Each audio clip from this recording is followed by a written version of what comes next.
facteur de capacité.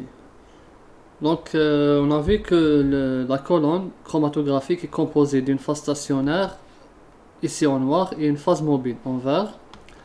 Quand un solité passe à travers la colonne, c'est-à-dire entre les deux phases, bien sûr il se déplace grâce à la phase mobile.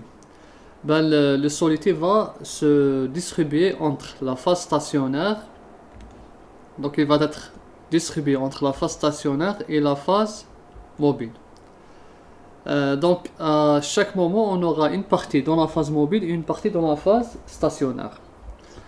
Donc supposons que j'ai mis dans la colonne, je suis en train d'analyser une quantité de 10 nanogrammes d'un solité.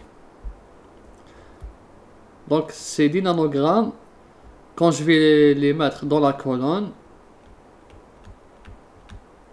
ils vont se partager. Comment ils vont se partager? Supposons que 5 nanogrammes vont dans la phase stationnaire. Les autres 5 nanogrammes, ils seront forcément dans la phase mobile. Maintenant, si j'ai 3 nanogrammes dans la phase stationnaire, là forcément j'aurai 7 nanogrammes, comme ça, j'aurai 7 nanogrammes dans la phase mobile. Et une autre situation, si j'ai par exemple 7 nanogrammes dans la phase stationnaire, donc j'aurai 3 nanogrammes dans la phase mobile. Vous voyez, donc là on a forcément la conservation de la masse.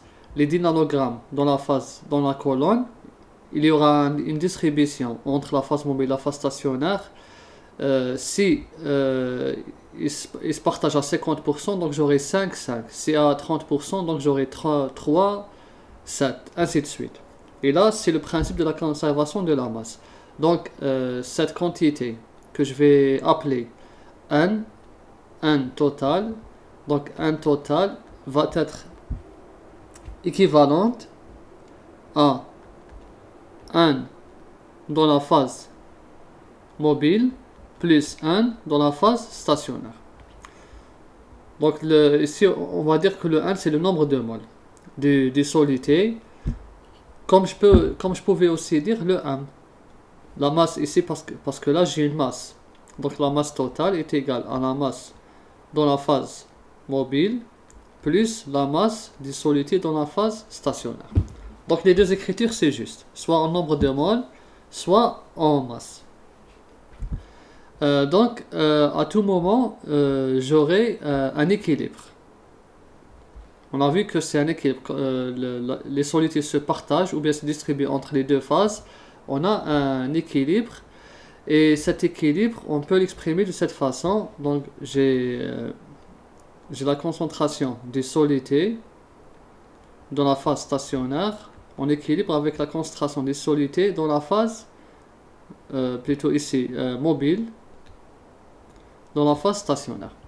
Cet équilibre on a vu auparavant qu'il est défini par une constante de distribution ou bien d'équilibre CS sur CM. Donc la concentration des solités dans la phase stationnaire sur la concentration des solités dans la phase mobile.